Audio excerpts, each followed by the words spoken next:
Time now for our community update this morning. Joining us in studio is Green Bay Police Chief Chris Davis. Thanks for joining us today. Good morning. The NFL Draft is coming to Green Bay in 2025 and expected to bring in more than 300,000 people. Now, what goes into planning for something this large? That's a really big project, and obviously it starts right now. There's still a lot to just wait and see right now about how the NFL is going to construct the event, exactly where everything will be. But for right now, we've already had one just very preliminary meeting with the Packers about this. And then our next step will be to figure out who from our team will lead the police effort and the planning. What can you share so far regarding that in policing? It's anytime you have a big event like this, it taxes your resources, and no agency, even larger cities, are able to do it with just the resources they have. So we'll be reaching out to a lot of our mutual aid partners, probably all around the state, if not even in other states, to help with this once we see exactly what the need will be for this event. And this will be a lot more people than a Packers game, and not just one day. It's going to be over multiple days. Anything else go into that? Well, again, it's just a huge staffing challenge for us, and so we'll be. We've already had some conversations with some of our other partner agencies around the state, and whatever it takes, we'll make it work. It'll be a great event.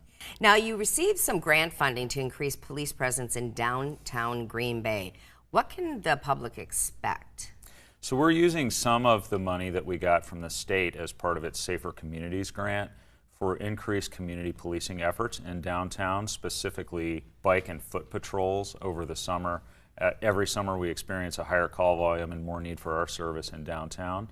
And we just want to make sure that we set the right tone and that we have officers there who are available if a need comes up, and that the public can feel safe while they're enjoying downtown.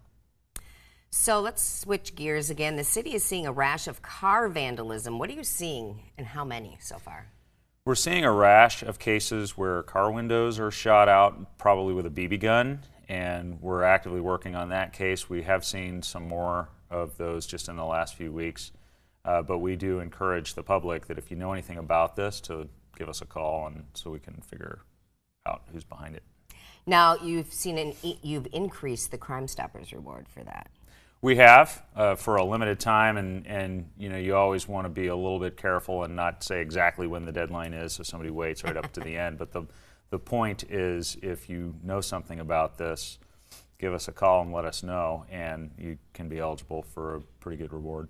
Now, do you think it's people just like driving around with those BB guns, shooting at cars? Because it's mostly cars.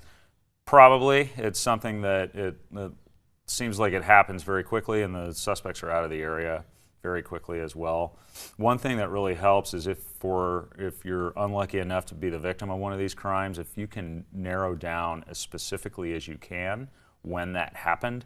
A lot of times we'll get these reports, and the time of occurrence is a 10-hour time period, and so it's really hard to go back and look at videos in the area or something like that in that long of a period to try and develop suspect information. Now, really quickly, our police force just got a little bigger with the recruits. Are you still recruiting? We are. We still have 2 vacancies, and then we have another 6 vacancies in overhire authorization. We'll have another testing process in July, so get your application in now. Okay, I will. All right.